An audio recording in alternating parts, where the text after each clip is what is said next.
Listen to us online as always on salamradio.co.uk or watch us on many of our streaming services. Search for Salam Radio on Facebook, YouTube and Twitter. If you prefer mobile, please download and use our Salam Radio app from the App Store or Google Play. Salam Radio is always on air 24/7, 365, uniting all communities.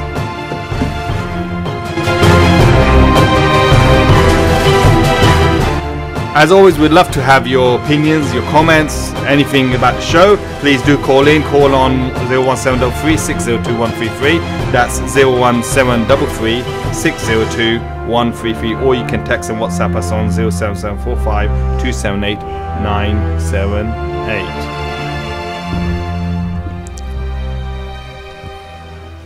Assalamu alaikum. Wa alaikum salam.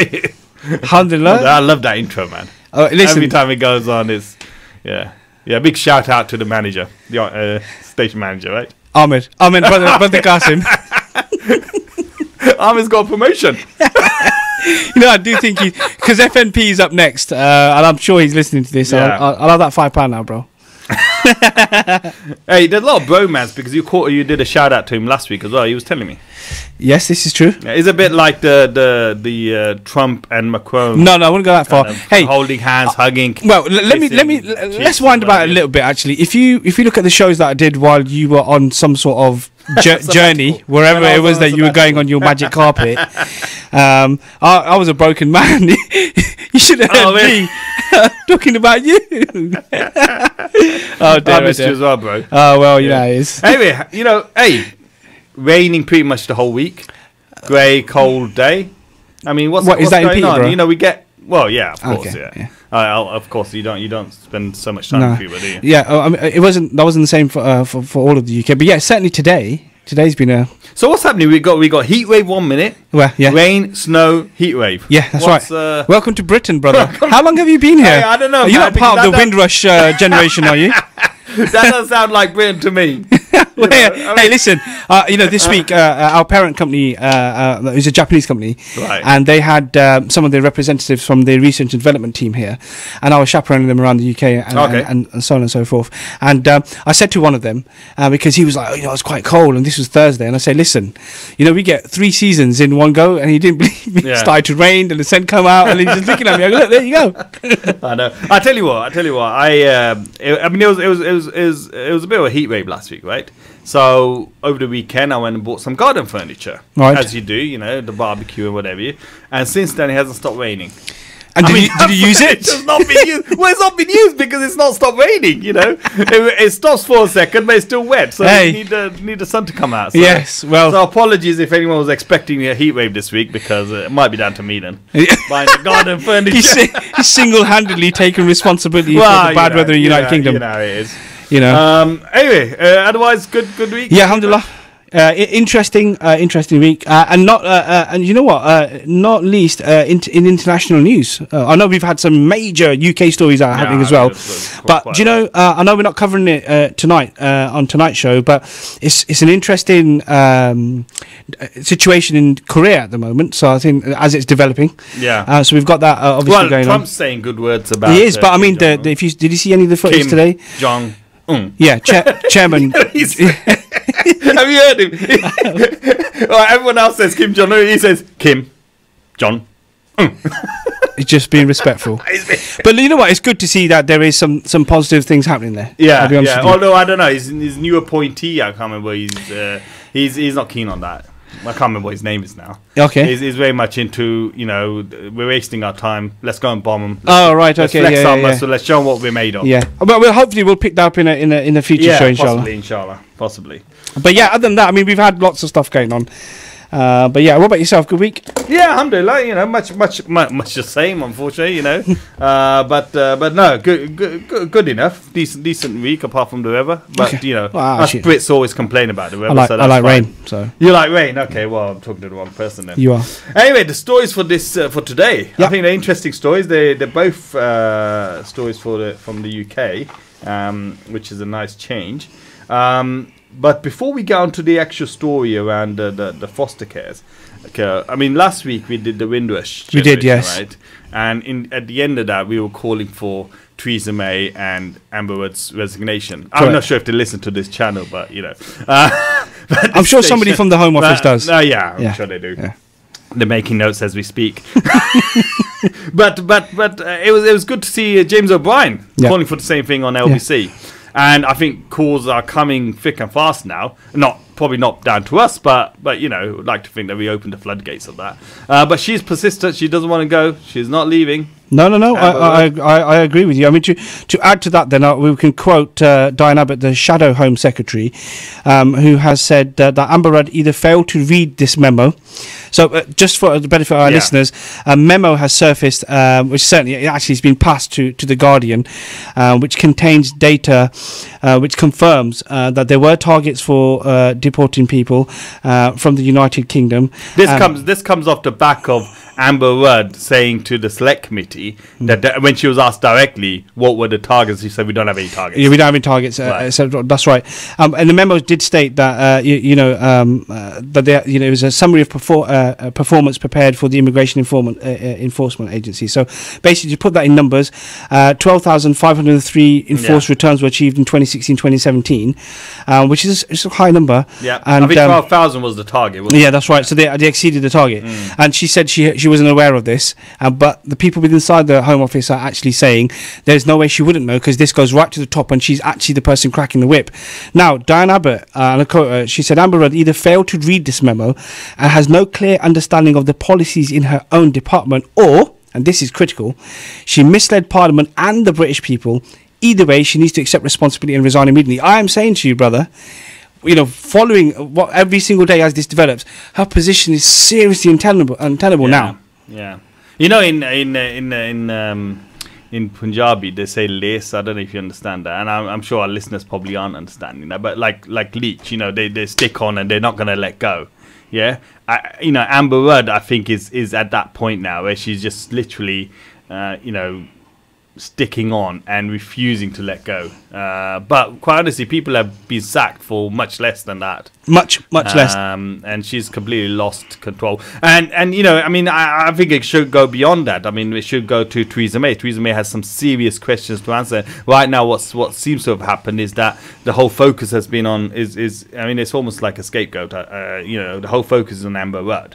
And Theresa May has kind of gone into the background slightly. Well, though, in situations like this, there's always a fall guy, isn't it? Yeah. Or fall woman in this instance. But that said, someone needs to take. There needs to be accountability, isn't it? Was in charge of the Home Office. No, I agree with you, but I think it's wishful thinking there. And the fact that it was under Theresa May's watch where she took out the clause that protected Commonwealth citizens. Yes, but what I'm saying is, but now she's Prime Minister, I think it's just wishful thinking that someone in her position would be sacked. I mean, it's easier for her to sack Amber Rudd to protect herself. Yeah. And now, you hear stories about all these other ministers with war chests and ready for leadership. You know what? Watch this space. I wouldn't be surprised if there's going to be a leadership challenge in due course. Without doubt. Yeah. And I think her position has been in really deep waters for a long time now. That's right. Because she's just made a hash of everything. Yeah. I mean, the sad thing here is, I know we're talking about, the Home Secretary and the Prime Minister. What shouldn't be lost here is that this policy, this toxic policy, has affected many, many people who have now become destitute, homeless, and denied benefits and healthcare because of this policy. So lest we forget who the real victims are here.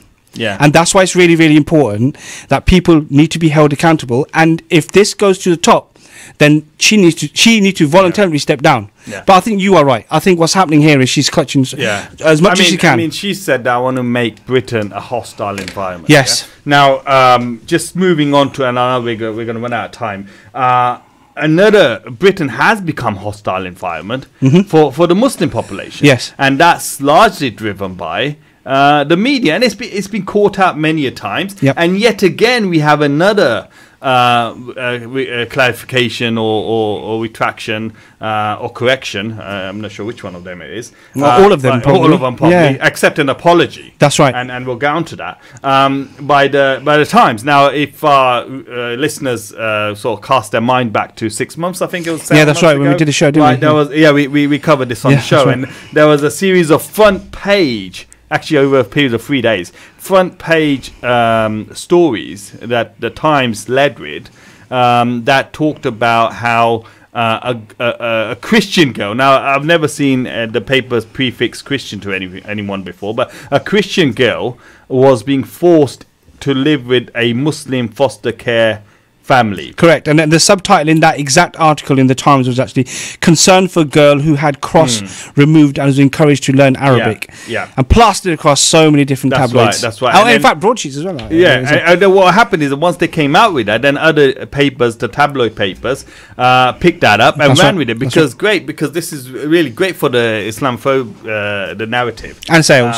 And sales, and I mean it's great for the sales because it feeds into the fear. Well, again, right? It goes to what you just said. It's the hostile environment, isn't it? And it's been, and these people don't realize the impact this has on the Muslim community because a lot of these writers, non-Muslims, they don't give a damn, they don't care because it's not impacting them. Yeah, I mean the Windrush generation we just talked about that because it's directly impacting people's lives. That's right. Right, and there's an uproar. The same way when these articles come out, it directly impacts people's lives. That's right. And yet there isn't necessarily an uproar. But anyway, so this was an article. This was a child was placed with a Muslim foster care family by the Tower Hamlets Borough Council. And I just want to add the date there, brother. It's the 28th of August 2017. That's right, yeah. I mean, it was 28, 29, 30th. Yeah. They were the 3 days that they ran the story with.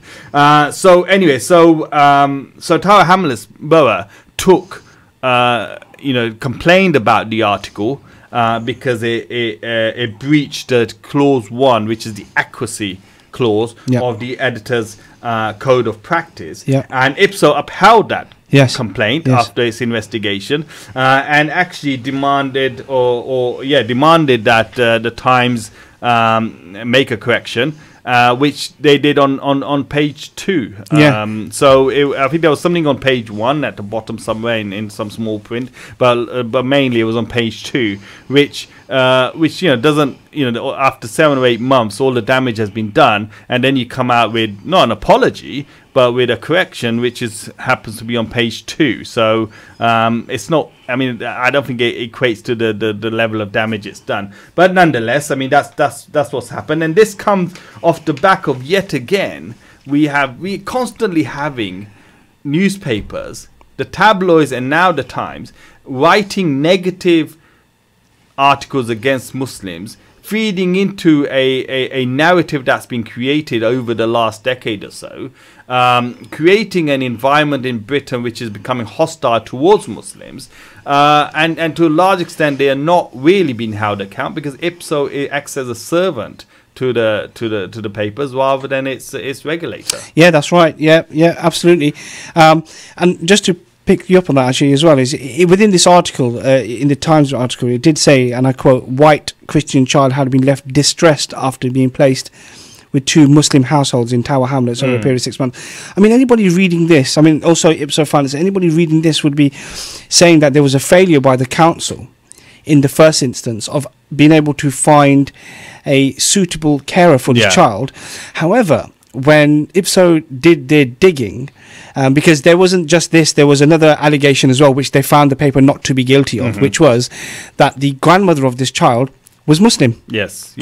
And so they left that out of the article. And so because they have been charged underneath the accuracy clause, they felt that didn't breach it so much. But what I want to highlight here is once this story had, and I know this happens all the time, once this story was all over the tabloids and all over social media, the former Mail Online columnist and commentator Katie Hopkins tweeted an image of this exact page, and she asked, and I quote, "Which individual at Tower Hamlets was responsible for the abuse of this little girl?" Yeah, I mean, this basically this. But then again, Katie Hopkins she's a nobody. No, but that's she is a nobody. But by the same token, yeah, I'm trying to say she's a person who's in the public arena, who was old news. Yeah, but you have to understand we're looking at it from that point of view in 2017. That she's in a public arena, she has a mass following, and so all this does, the Mail and the Times, etc. They just lit a match. Yeah, and they just watch it flow. And what happened from that moment forward was there was all kinds of accusations were happening. In fact, the Tower Hamlets Council, they were receiving copious amounts of distressing, abusive phone calls They were, in their call centres, and the family was subjected to abuse as well. And also what's really important to remember here as well, when they actually published this article, it's against the law to show an image of the girl, so they found a stock image of a Muslim family, and then they digitally added a veil over the woman's face.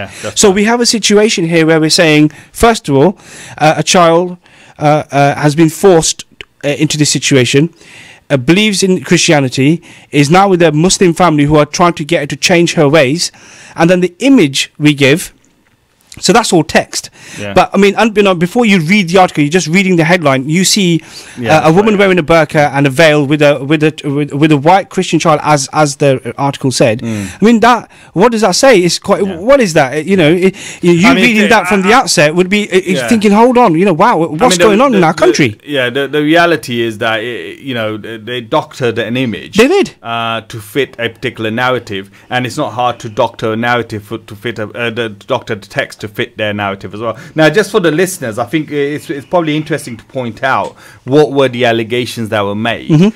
So the Times said that no English was spoken in this home. The judge, Hatun Sapanara, who said that the language of the home was English.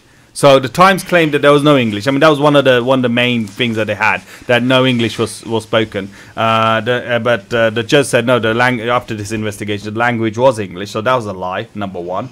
Number two was that the carer removed the cross from the Christian girl. Now that was another one of those things that was really whipped up. The judge said no, the cross or the valuable was inappropriately sized, and it was removed and given to the grandmother for safekeeping. It was a perfectly acceptable thing to do. So that was lie number two. Number three was that she was stopped from eating her favorite food, pork, ham, etc., etc., which is, the judge said that's not even true.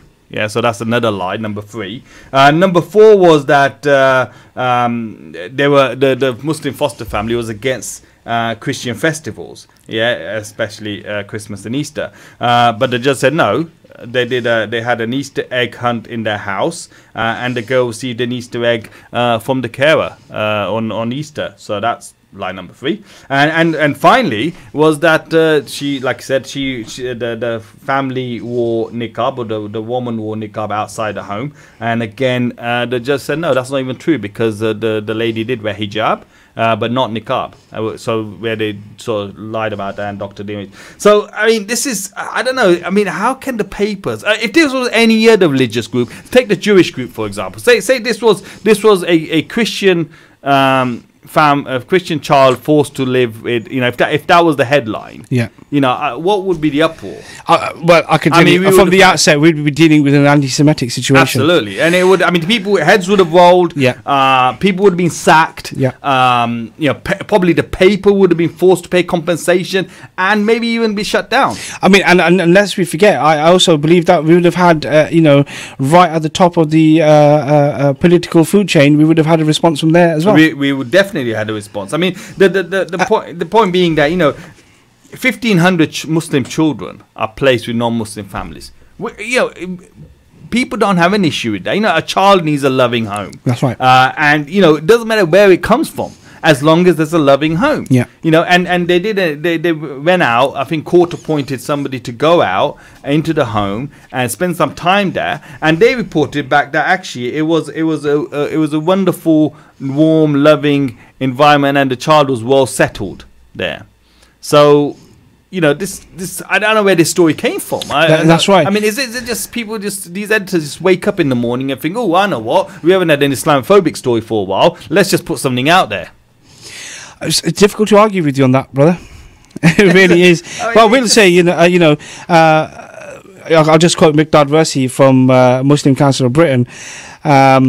when he was reporting on Islam and Muslims, I quote, "While Ipsos ruling on this shameful incidence of anti-Muslim reporting is welcome, I agree, their response thus far has been too little, too late. Yeah. The note on the front page is welcome, but cannot be considered even due prominence, given this story was on 4 front pages." And I totally agree with him. Yeah. And, you know, and that's the other issue we have here. Okay, this has happened.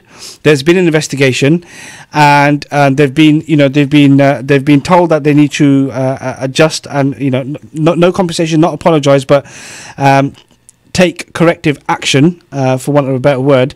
But it just doesn't feel like it's like Ipso required the Times to publish its rulings on page 6 of the newspaper or further forward, and on the website appearing in the top 50% of online stories for 24 hours. How is that? Yeah, exactly. Comparable? No, it's not comparable at all.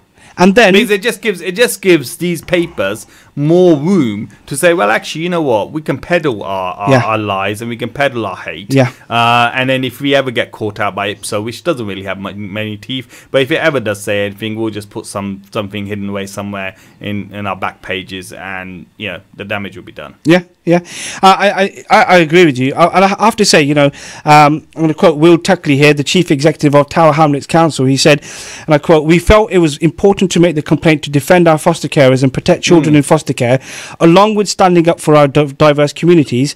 From the start, we had significant concerns about the validity of allegations about the foster carers. For example," and I like this, I thought this is really good to have on record, "one allegation was that they did not speak English, even though that is a prerequisite for any foster carers." Exactly. I mean, what message is that sending out to the Muslim foster carers who want to care for the children, who feel that there is a major need in our society to take these kids out of these homes? Well, it's saying don't bother. Basically, effectively, don't bother. You're not going to be good enough. And even if you do try, at some point the rug's going to be taken out from beneath your feet, and we're going to blame you for everything, even though it's going to be you who's gone through all the red tape, probably made some investments to accommodate and so on and so forth. But in the end, thanks very much for taking the child on. But if anything happens, we're blaming you for everything. Yeah. Well, you know, they're humans too. And you know, it's not just the individual, it's the whole community. That's right. Yes. You know, so most people just thinking, and I hope they don't, but most people thinking it's too much headache, because at the end, any time these lies can be peddled against us. I mean, they've been peddled against this foster family, which is, you know, well established foster family, which has fostered quite a few kids, and it can quite easily be done about us. And just following on, I mean, there was in 2017 in the Independent, there was Independent Online, there was an article about how the British newspapers have been accused of publishing consistent stream of inaccurate stories about Muslims. Now there is a consistent stream, and it's good work to people like Miqdar Warsi, who are now actively looking at them and you know, reporting them to Ipso. And then, you know, I don't know if you remember back in 2017, there was a story about Enclaves of Islam see UK as 75% Muslim. Again, that was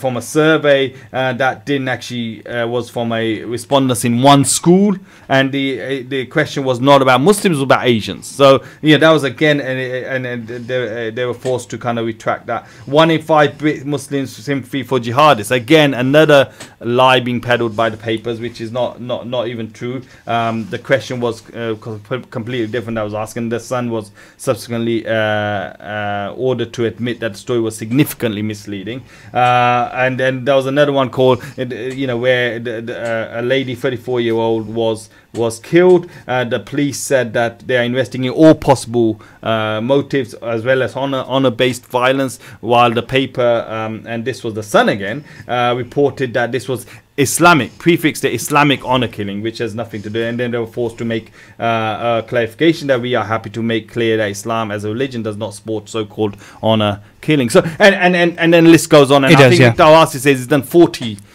complaints so far about stories that appear about Muslims and Islam. And I mean, we shouldn't have to do that as we shouldn't. Citizens, like Windrush generation. We shouldn't have to prove our Britishness, and we shouldn't have these kind of people in these, you know, in these papers, because they hold a lot of power. That's right.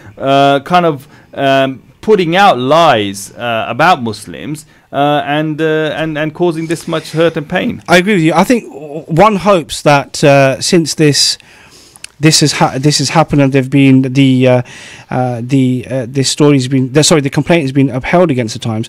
One hopes that we see a sea change in the British media establishment, but I wouldn't hold my breath. No. I mean, we hope, but yeah. I mean, I think these guys. I think Ipso doesn't really stick strong enough. If it was any other community, I think we would have probably seen more of a change. But Muslims are easy fodder nowadays, so yeah. I mean, I think every now and again Ipso will just would say something, but nothing substantial, nothing. Yeah, and I think the other thing, very important lesson learned from here as well, is if you do feel that there is something that you should complain about, always complain. Always complain. Yeah, absolutely. Anyway, Jazakallah khair for that. I think it's been a great conversation. Inshallah, we're going to a break. Please do stick with us. Come back in.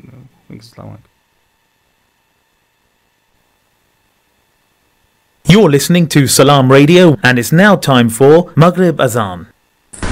Allahu Akbar, Allahu Akbar, Allah.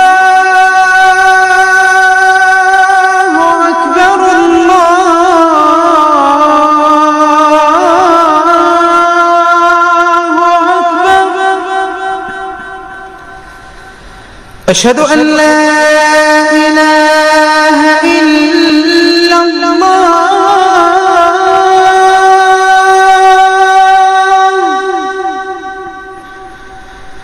أشهد أن لا إله إلا الله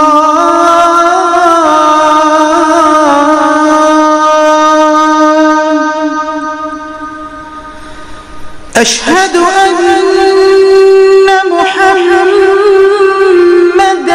رسول الله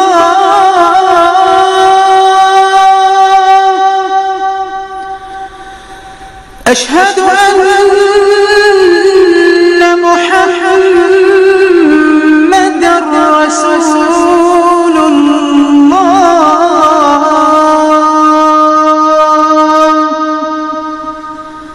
حي على الصلاة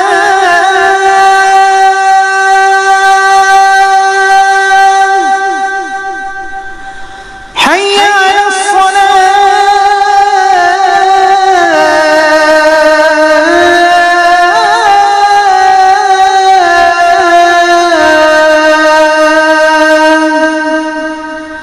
حي على الفلاح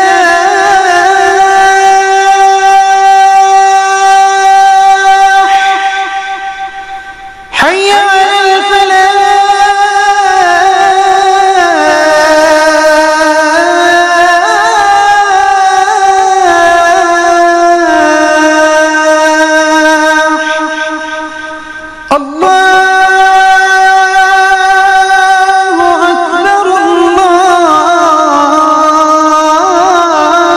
الله أكبر لا إله إلا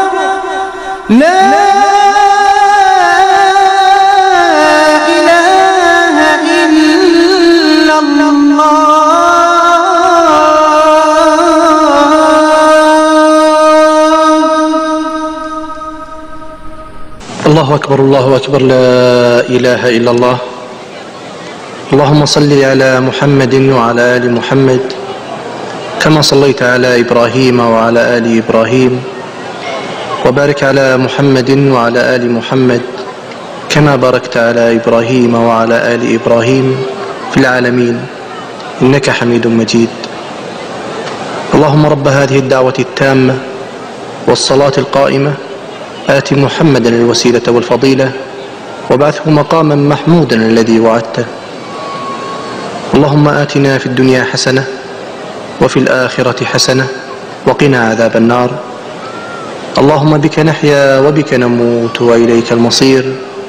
رضينا بالله ربا وبالإسلام دينا وبمحمد صلى الله عليه وسلم نبيا ورسولا.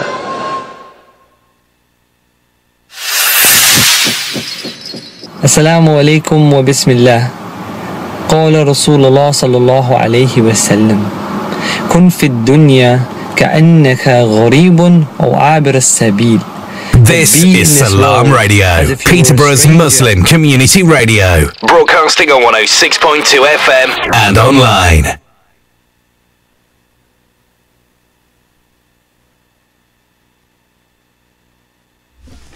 Assalamu alaikum, brothers and sisters. Welcome back. Sorry, we're slightly late. We're just doing our Maghrib. Okay, I think we're all set. Okay, inshallah, Jazakallah khair for coming, for joining us back on Let's Talk. I'm Hamid Chowdhury and my co-host Akil Halil. Assalamu alaikum. So we were talking about the foster care story just before the break. So I think we can move on to the next story, and I think it's a very it's actually a shocking story. It is. When I read it a couple of days ago. I mean, it's scary. It's scary that this can happen in, 2001 to now. Yes. 2013 or whatever it was. And it can happen in a democratic, liberal country like the United States on U.S. soil. Now, what we're talking about Ali Al-Marri.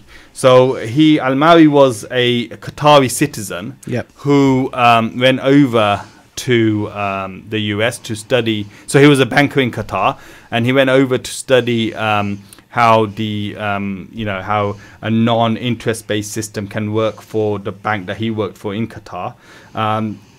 It just so happened that he turned up there, Dave, with his wife and 5 children, turned up there a day before the 9/11 happened. Yes, that's so right. as soon as that happened, he thought, oh my God, he could sense the atmosphere. Yeah. Tried to get a flight back, but obviously everything was grounded. So he was there. Anyway, so fast forward, the FBI turned up in December. They arrested him and then kept him in, detained him without charge, kept him in isolation for the next 8 years, 7-8 years, without charge. And then he was given a plea bargain, and then he spent the next couple of years, and then he was reunited at home. So that's just a kind of a fast track through that story. But the details of it are shocking. And I think we're going to go into Baqi. I think you wanted to read something specific. The story, actually, you are right. This is the first time Ali Al-Marri has actually spoken about his ordeal, and what caught Brother Hamid and the headline. It was our attention was the headline. It was a Qatari man held for 13 years over links to Al Qaeda, and what he's saying was that he was tortured. The allegation here is, certainly from Cage as well, the data from there is that there's 35,000 pages of evidence implicating named US federal agents in torture on US soil. Brother Hamid's absolutely right. This man was in the United States on the 10th of September 2001. He was with his wife and his children in their hotel room, and they were watching cartoon channels when 9/11 appeared on the screens. And you're absolutely right, and I quote him. He says, "I had a sense. I rang the airline immediately. Could we get home? But everything was grounded. I didn't think Al Qaeda could do it. In my hotel, people were yelling at me. It was clear what was happening." What's happened forward from that moment is that he received a trunk shipped from home, and the FBI were alerted, and Al-Marri was arrested on the 9th of December, and it would be 13 years before he saw his family again. Now, what's happened from that moment until, as you put it just there, brother, is when he was given that plea bargain, was a series of very well detailed documents of the techniques which were used to try and extract information from this man, because and I quote, remember, this is a man who's just gone over into the United States to study and so on and so forth. But one of the reasons allegedly he was detained for such a long time was because the then president George W. Bush described him as an enemy combatant. And this person is the only person who's ever been arrested and detained, but not shipped out to Guantanamo Bay. So that's quite interesting in itself. I mean, so he was convicted of being he was detained for being, quote unquote, sleeper terrorist, for linked to the 9/11 plan. I think what's interesting about this enemy combatant is that it was 18 months after his arrest without charge. Or his detention, I suppose that's not really arrest. His detention without charge, without really access to a lawyer. I mean, he was told that he has no rights. That's right. You know, and then he was asked, you know, all sorts of questions, and if he didn't respond, he would be categorized as an enemy combatant. Correct. Which in 18 months or so later, he was given that status, which actually means all enemy combatant means is that. Well, the American definition. So there is a United Nations, a Geneva Council definition, but there's an American definition, which is what they worked on, which effectively means that there isn't any cover for you. Like, you know, for example, if you get held, you don't exist. If you're you know, if you're a fighter and you get arrested or stopped, or you know, then you have certain rights that are afforded to you under the Geneva Convention. Everyone around the world has that. Everyone signed up to them, and so has the liberal democracy in the United States. But they changed the law to fit their narrative. That's right. And that's why the definition of an enemy combatant came into existence, so that they could just detain and torture these people without any oversight. So nobody had any legal jurisdiction. And I think the reason why he didn't get shipped over to Guantanamo is because he was in the US. Okay, well, what I will say then is, once this happened, after he was declared to be an enemy combatant, he was held in solitary confinement without charge for 6 years. Yeah. I mean, that's shocking. It's difficult to fathom. It's very difficult to fathom. Yeah. Without charge. Yes. And you're held in solitary confinement in a system, a jail, which is specifically designed to house people in what he categorizes as a concrete grave. Yes, that's right. He does say, he does describe it as that. I just want to go back a little bit here. In his allegations of torture, we're going to get to his cell. I mean, you know, when I read the element of his cell, I mean, I was just struggling to I can't comprehend it. I couldn't. The allegations of torture are supported by detention logs, which are critical to this story, actually, and they are set to reignite the controversy over the US handling of the Al-Qaeda suspects before the impending appointment of the CIA director Gina Haspel. And this woman is accused of presiding over enhanced interrogation techniques. Okay, so, you know, there's a picture we're building here about who's in control of what's actually happening to the people who are getting arrested. Now, one of the very serious allegations he makes is that on the 11th of March 2004, he was dryboarded. And for the benefit of our listeners, dryboarding is when you have socks stuffed down your throat, and then you're basically, and he had tape actually wrapped around his head as well. Yeah. And they're essentially trying to mimic you. He felt like he was dying. They were just suffocating him. I mean, just even it's that like in itself. Experience. Yes, I mean, he said, and I quote, "The suffering, you taste the pain, you taste it. Threatening to sodomize me, threatening to rape my wife, threatening to bring in my kids, that's torture. Threatening to send me back to a black site to become a military lab rat, choking me near to death. This is torture." This is a man who has not gone before a jury. No actual charges have been put before him. He's been afforded no luxuries, no lawyers, no phone calls, nothing. He's in solitary confinement in a cell, which I think he said was 6 feet in length. Six steps. Sorry, 6 steps. 6 steps in one direction. If he was to lie down, he'd have to bend his knees in the other direction. He has spent all this time in there. It's really, really difficult to fathom. I mean, again, his cell was, you know, what he was given was a mattu rack as a bed to lie on, without a mattress, no blanket, no pillow, a concrete floor, no running water, a metal toilet, and it was chill, and it was deliberately chilled. And, you know, he was sleep deprived, he was interrogated, he was isolated. I mean, this is just horrific. And to add, actually, more to that, they were actually watching him on cameras while he was naked, and he was being chilled. And he was held naked. That's right. So they held him naked, and they dropped the temperatures, and they're monitoring him on camera. So one thing that can't happen is allow him to die in their custody. No. Right, but they took him so perilously close to death many times. And so what would he do? You know, he's in this situation. He turns to God. He starts reciting the Quran. Right, and they get upset with him, so they start taping his mouth, putting things just so that he wouldn't say anything. I mean, there was another guy. There were two other people who were held, and they literally were testing out strategies that were developed in Guantanamo and tested out on these people. I mean, we get shocked when we read about what was happening in Nazi Germany. We are shocked at what the scientists, the German scientists were doing to people, and what they were doing to people they were holding, and the testing and the trials, and trying to kind of use all sorts of different methods on trying to perfect their art, however disgusting it is, and we get shocked at that. And we think never again. I mean, this was the idea that we had never again. We as a humanity will go to those dark ages, and yet we see the leader, quote unquote, of the free world acting with impunity and going down there. I mean, this is what we hear now on US soil, and we've got some logs to fall back on. What was happening in Guantanamo? Yes. I mean, in fact, actually, yeah, I'm glad you mentioned that, actually. So Andy Savage, who represented Ali Al-Marri, and I quote him, he says that all the uproar about the use of torture methods was over what happened in Guantanamo Bay. Most Americans don't realize that it also happened in their own country, in Charleston, South Carolina, and more specifically, that this torture was carried out by a rogue agent of the FBI, as proven from the prison logs. This is damning stuff. Yeah.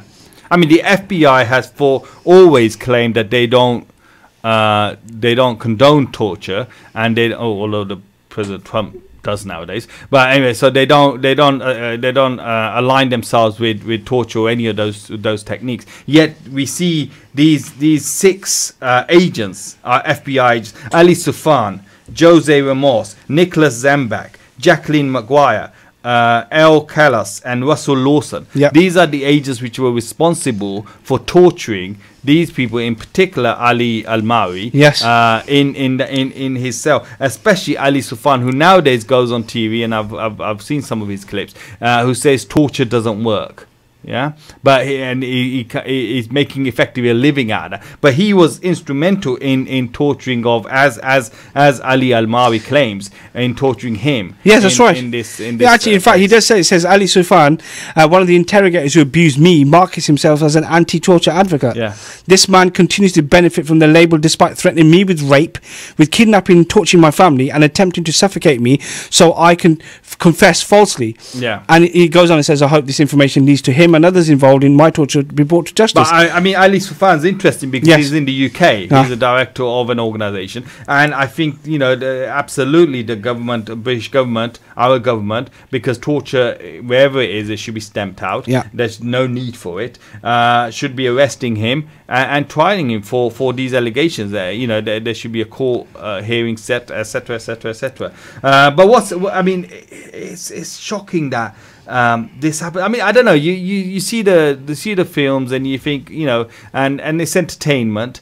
But you wouldn't. I mean, when you hear an account of somebody who's lived through that, I don't know. Innocent. Kind of, innocent person. Yeah. I mean, he pleaded guilty in 2009 because he was given a plea bargain. And what was interesting was that he said that from day one, he said he's not going to plead guilty, or he's not going to confess to anything falsely. Doesn't matter what they do to him. But he gets to 2009, 7 years on, or 8 or 9 years on, and he's at the end of he's taken to that dark place where he just wants to get out. He misses his family, he misses his kids, he misses his wife. He wants to kiss his mom before she dies. He's playing heavy on his mind. And then they offer him a plea bargain. They drop all the charges that they were supposed to apply to him. So he's not charged, but they had some charges that they said, we believe you were X, Y, Z. They drop all those charges as long as he signs up to a plea bargain in a civil court, which he was happy to do because he wanted to just return home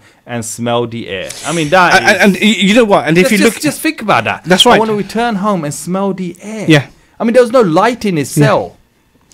And what I took from that is basically because they had nothing to charge him with, and they've held him for such a long time. So many millions of dollars have probably gone into, enforcing whatever brutality that they were doing. And they needed to justify the money that was spent, but moreover, they needed to say, well, he was guilty of this. Yeah. So they can then justify why they did what they did. So even now, when his account gets, is out in the media now, and he's going to try and take action, they'll say, well, hold on a minute, he admitted to this. Yeah. So by us doing that, we took him. It was a means to an end. Yes. It was a closure. It's a horrible way of putting it. I mean, there's an element in here where he says, I was treated the worst of any inmate in America. I mean, just that little sentence there in itself. I mean, I know yourself and myself. Many of our listeners probably watch a lot of documentaries about the U.S. prison system and gangs and so. Yeah. And you see how people are treated. That is a very serious statement. And he said, look, I had no mattress, no blanket, no pillow, no Quran, no prayer rug. I had no idea which way is Mecca, and I love this bit. So I prayed each way each time. Yeah. I mean, you know what he says. He says that for Muslim in America, and we feel this. And we the story that we had this morning, the before the break, is testimony to this. That for a Muslim in America, you're guilty until proven innocent. Whereas really we should be innocent until proven guilty. I mean, the onus is on the accusers to prove the guilt.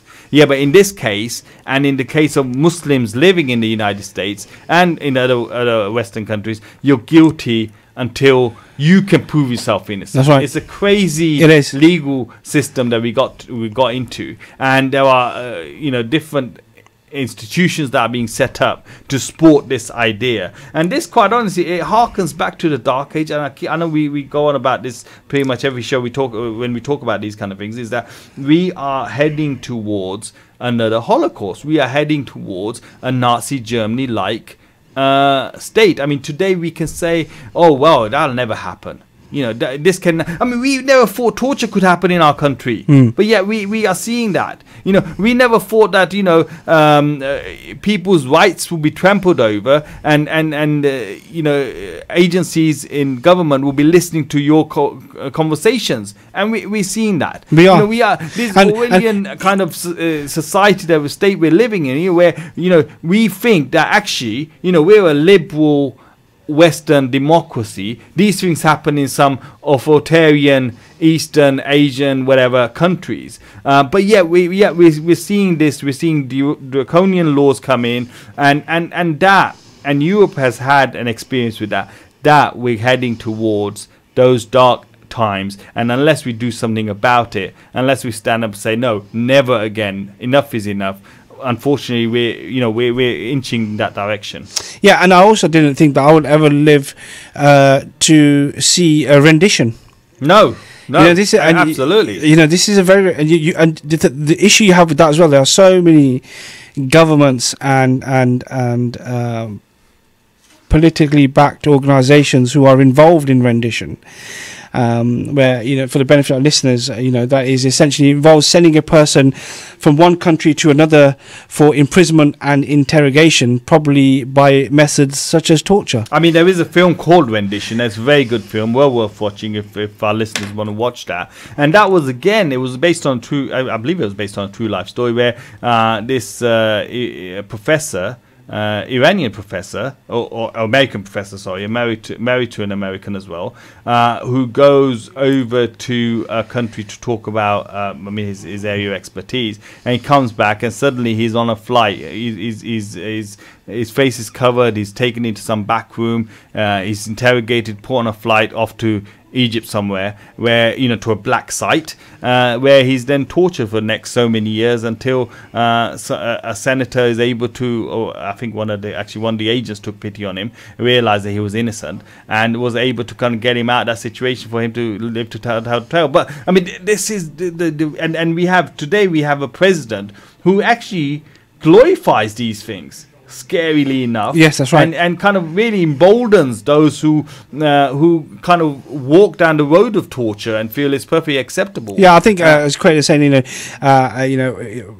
waterboarding's fine, and we're going to waterboard everybody and stuff, and all this sort of stuff. Else is saying torture doesn't work, but but this is coming out. Obviously, this stuff happened before Trump came to office, but let's look at the other element here as well, the elephant in the room, which is that Obama failed to close Guantanamo Bay.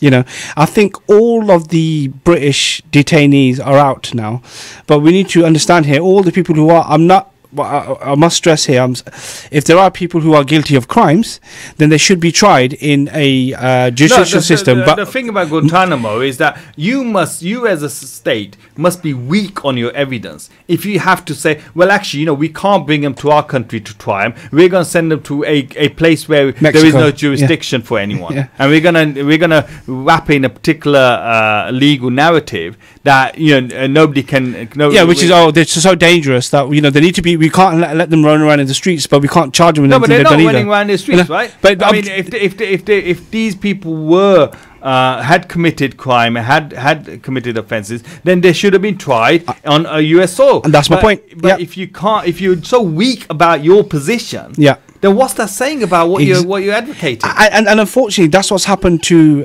this person here. I mean, towards the end of the article, you know, there's a quote which he says, you know, I was planning a master's degree and maybe a PhD. I ended up with a PhD in American hospitality. That is extremely damning. Yeah, exactly. And sobering. Yeah. You know. I mean, and nobody has been held accountable.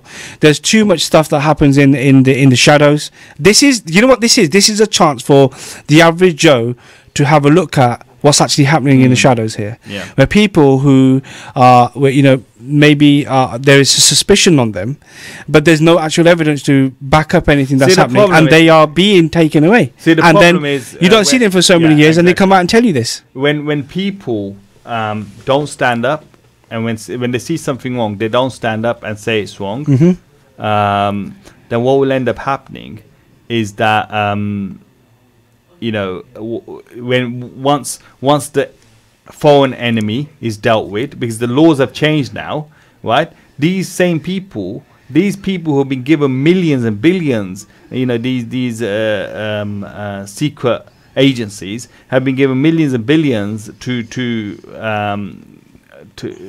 work in these areas. Once that is done, they're just going to turn up on their own citizens because the laws have changed. Yeah, so there will be no legal framework to stop people from being held without charge in places like Guantanamo, you know, or in places like these special prisons that they've got on the US soil. You know, there'll be nothing that will stop these agencies from doing that. And you know, and then we end up in a situation where we have a police state. Yes, and I think on a show that we've done quite a long time ago now, I can't recall it, but there's a law, isn't it, in this country where you can be stopped upon entering the UK and held without charge for a considerable period of time.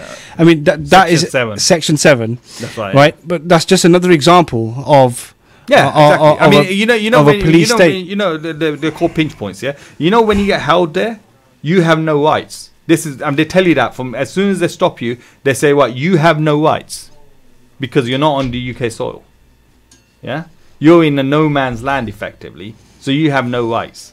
And actually, interestingly, this case was brought about by Cage, and the Cage director was held under Section 7 to hand over this material, which is client confidential. The story about the passwords. Yeah, about passwords, absolutely. I mean, this is all kind of framed around that as well, because he was asked to give up that information. He refused to do so, and then he had to go to court, etc., etc., etc. So you can see who was driving that idea. I mean, he was flying backwards and forwards, never been stopped, and now he's collecting evidence on this case, and suddenly he gets stopped, and he gets demanded that you must hand over this information, which he refused to do so, and was willing to go to prison for it. But we sort of know why now, don't we? Sorry, we know why. Yeah, absolutely. So you know, it's a sad state of affairs. It is, but unfortunately, it doesn't look like it seems to be steamrolling in only one direction. And as a society, we need to ask ourselves. You know, certainly, what I agree with you there as well is if our laws are robust and we believe in a fair and a just society, then we should be using our laws to take people who, first of all, the police and the authorities need to have the sufficient evidence, and then they should be tried in our court system. Yeah, exactly. And certainly, I mean, this person has lost his, he can't get back those years. He can't get back 30. I mean, his child was a couple of months, I think, when he was held or detained or whatever, and he's 13 now. So effectively, that his entire childhood effectively he's completely missed out on, and as well as obviously with his wife and other kids. So yeah, I mean, what can you say? I don't know. I mean, we're ending up on well, let's not end up on a damper note. I mean, we've got a story to talk about, but we've only got about 40 seconds to go.